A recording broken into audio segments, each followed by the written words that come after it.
Un Rassemblement national à l'élection présidentielle. Bonsoir Monsieur Jacobelli, merci d'être avec nous ce soir sur RT France. Alors on n'a jamais vu le président utiliser ce vocabulaire. Dans quel état d'esprit vous êtes après cette déclaration? Surpris, choqué?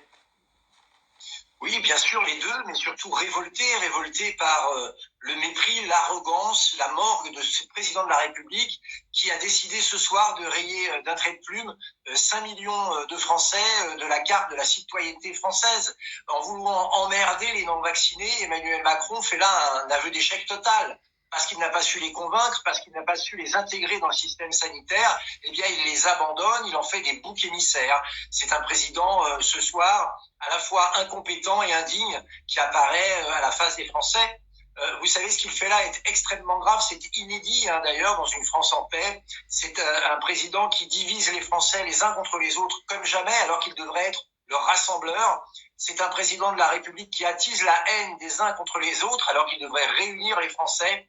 C'est un président de la République qui met le feu en permanence et partout. C'est le président de la République, rappelez-vous, qui n'a pas su gérer la crise des Gilets jaunes, qui passe de crise en crise et qui aujourd'hui vient stigmatiser le nouveau Français. C'est très grave ce qui se passe. Alors Emmanuel Macron fait très certainement référence à la phrase du président Pompidou qu'il avait déjà utilisée, notamment il avait dit à l'époque il faut arrêter d'emmerder les Français. Pas sûr que cette fois le message soit passé.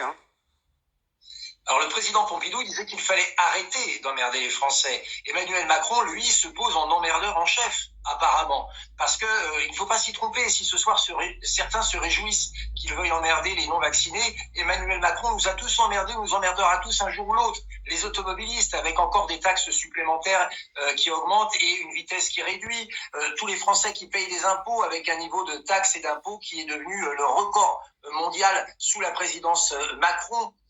Tous les Français qui veulent vivre en sécurité et qui doivent subir une immigration massive, incontrôlée, légale et illégale, qui explose sous Emmanuel Macron, oui, franchement, tour à tour et un par un, il aura emmerdé tous les Français. Alors effectivement, beaucoup de membres de l'opposition se sont dit ce soir choqués et très surpris. Mais comment, au final, on peut tenter d'expliquer cette sortie du président de la République? Vous savez, c'est un président de la République d'abord qui se maîtrise mal. Je crois qu'il a un tempérament d'enfant gâté qui ne supporte pas la contradiction. On le voit en permanence et donc il ne supporte pas les non-vaccinés qui résistent à sa politique de vaccination forcée. Mais surtout, ça montre ce qu'il faut faire et c'est ce que propose Marine Le Pen, c'est enfin réunir les Français, enfin apaiser le climat pour travailler ensemble. C'est pour ça elle propose un gouvernement d'union nationale, alors que Emmanuel Macron, on l'a compris ce soir, veut organiser la désunion nationale. Est-ce qu'on pourrait classer, selon vous, cette sortie d'Emmanuel Macron au rang des grands dérapages politiques? Mais le quinquennat d'Emmanuel Macron est un dérapage de la Ve République. C'est un homme qui a méprisé la démocratie parlementaire pendant 5 ans, qui a méprisé la voix du peuple, quelle que soit la manière d'ailleurs dont elle s'exprime, par les urnes, dans la rue, de toutes les manières. C'est un homme qui n'a cessé d'insulter les Français, de les mépriser. Souvenez-vous toutes ces phrases qu'il a pu, dont son quinquennat a été jonché. Bref, c'est un président qui a vécu un quinquennat contre les Français, qui les a tenus pour un peuple faible, peu travailleur. Bref, il a, je crois, amené la fonction de la présidence de la République française au plus bas qu'elle n'a jamais été. Et est-ce que, selon vous, le président de la République a ce soir validé sa volonté de fustiger les non-vaccinés?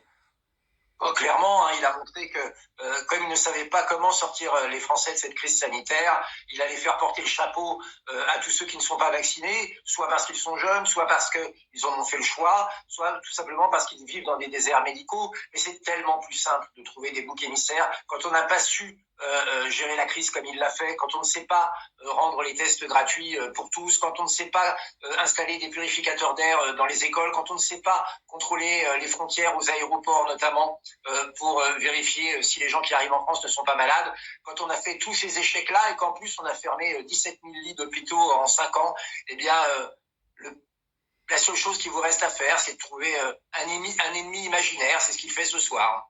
Alors Emmanuel Macron, potentiel candidat à l'élection présidentielle. Est-ce que cette sortie aussi pourrait porter préjudice au candidat Macron?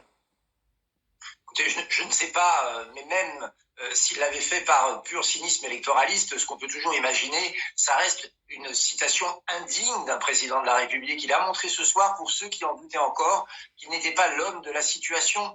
La France aujourd'hui traverse toutes les crises, une crise identitaire, une crise sanitaire, une crise économique larvée. Eh bien, il faut une présidente de la République qui réunit les Français autour de solutions de bon sens et non pas un président de la République comme Emmanuel Macron qui veut les diviser. C'est pour ça qu'il y aura des élections en avril et c'est pour ça, clairement, qu'il faut dire au revoir à Emmanuel Macron, bonjour Marine Le Pen. Merci beaucoup.